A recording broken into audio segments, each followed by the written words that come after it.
simple unboxing video. If you want to check out how this does, check out my video on replacing an Alienware laptop hard drive. This is how it comes from Amazon. They said it was going to take 2 weeks from Western Digital, so I was like, might as well order it online. Then it ships from Western Digital. Make sure you have the right prongs if this is what you're going for. It says it does 3200 megabits read. Hoping that it does pretty good on transferring too. 3-year warranty. Has a bunch of gibberish on the back. Windows 10 8.1. Looks like it used to hang on a shelf. Not this one though, because this would have been bent up. It's kind of nice. Came from a warehouse somewhere, so nobody's really played with it on the shelf or thrown it on the ground. Cut the little tape out.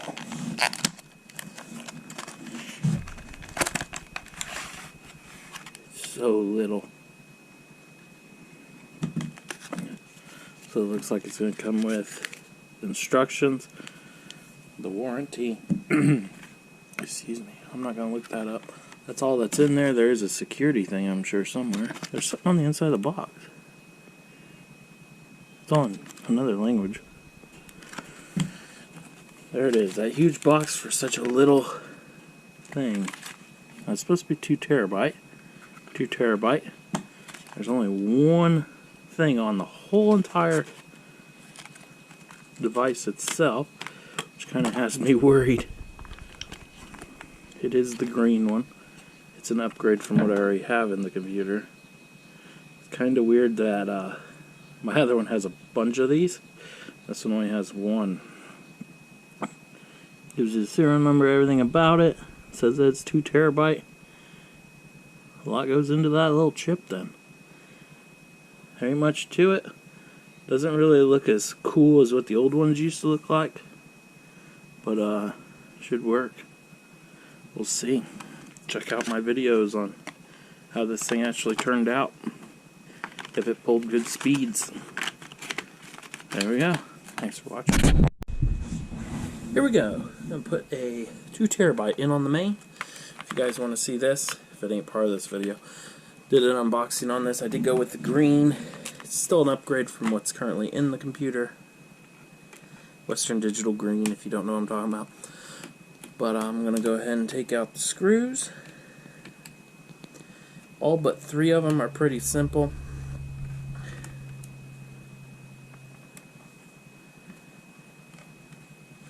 These front 3 have like a plastic clip on them. You want to back them to the left until you hear a click.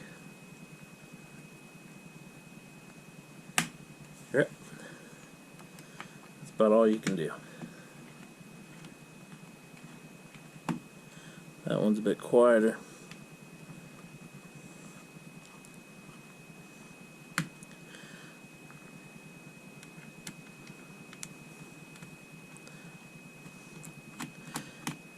If it isn't in this video, we're going to be, I like to section my videos. I'm going to be putting this hard drive in and doing a fresh install, meaning new boot and everything. I think I've worn this one out just a bit. Plus it's only 1 terabyte. In a laptop I'm very mobile. And I need a 2 terabyte. Which will make this up to 3 now. 3 terabyte. Also I'm trying to try out the green. I've had Western Digital green products before with no problem. Way back in hard drive days. And I'm going to refer to this as a hard drive throughout this whole thing. Because it basically is, even though it's an SSD, M.2, whatever you want to call it. So once you get all them off, you want to pry up a little bit, and it pops right off. If it doesn't pop off, wherever it's caught, probably one of these 3, screw it until it comes off, and you're good. You're going to start by taking the power off, power connector off. Pull that back. I normally wait a little bit, but I'm in a rush this time. So, this was my rinky-dink heat sink I put on there. This is the factory one here. I was going to buy the one that goes over both, but they want an ungodly amount of money for it, even on eBay. While you're at it, make sure your fans are clean. I always shine a light through here into this and see if I can see through here, because it should have a clear shot to the fan, or maybe just a little bit crooked as this one is. If you can't see the light all the way, most likely it's probably plugged up a little bit. Pull that out with no problems. Now I am just, I'll show you guys as I take this out, but if you guys see my rinky-dink RAM cooler converted into a hard drive cooler,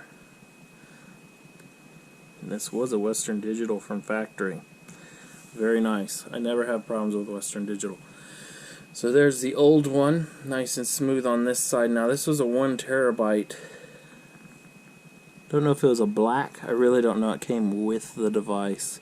It says 1024 gigabyte.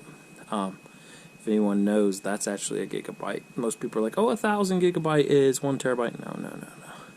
You don't even get what you pay for anyways. So behind here I can feel it, but I don't know if you guys can really see it. But there's 1, 2, 3, maybe 4, whatever you want to call them. I'm sure you guys will comment below what them things are. There's only one on this. Just one. I don't know if that makes it faster because it all goes into one place, but I would kind of rather have a bunch of them. That way it kind of, they all don't get so hot, I guess.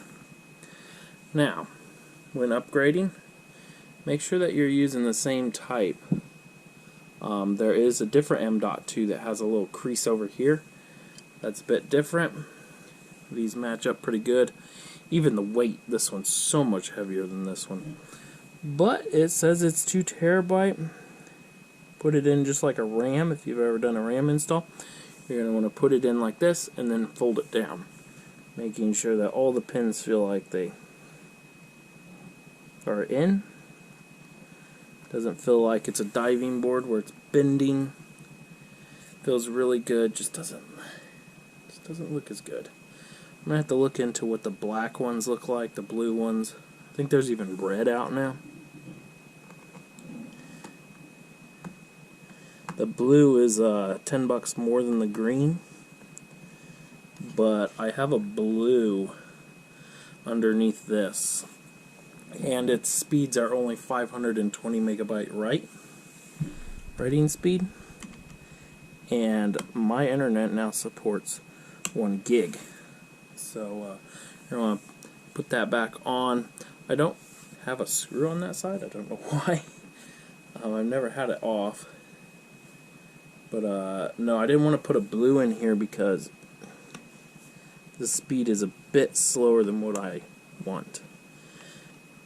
I would rather download something to this one, which now holds 3 gigabytes a second. So it says on the box 3200, which is read, which means hopefully transfer is about the same, or write is at least a gig or more. I'm hoping I can at least download it onto this one super fast and then transfer it to my blue. The download speed hopefully just gets it done a bit quicker. Make sure everything's firm. Make sure the rest of your case is nice and clean. Blow on it, I guess. And then you want to hook up the power. Do not forget to hook the power back up. Now, I don't know if it'll be in this video you guys are watching or not, but we are doing the full boot on this. Now, when you put these back in, you want to twist them to the left at first. As soon as you hear it click, then screw it in. That lines the hole up so you don't have any problems. Same way with all 3 of these in the front. Hear it click. If you don't do that, most likely you'll just keep spinning and spinning and go nowhere.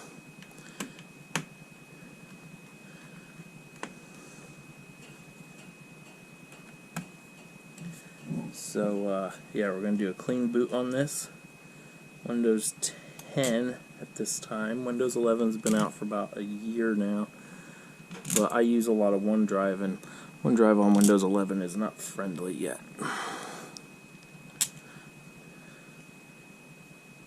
You don't have to twist these backwards. I normally do anyways, just in case they're caught a little bit, because it is an aluminum housing, and aluminum with steel screws. The steel always wins, so you don't really want to mess up your threads. Make sure all that's pushed down too. I normally put these on the end in first, but I got excited. I'm more thinking, should I just upgrade to the nice black one, or just live with this one? I'm sure they'll all last, and within a year they'll make a 4 terabyte. I'll be putting that in instead. Or at the time of making this video, there is a brand new Alienware M15, whatever they want to call it, the 15 model with a 16 gigabyte graphics card in it. And there we go. That's about it. I would turn it on and show you that it worked, but that's going to be in the video of me doing the boot. Stay tuned.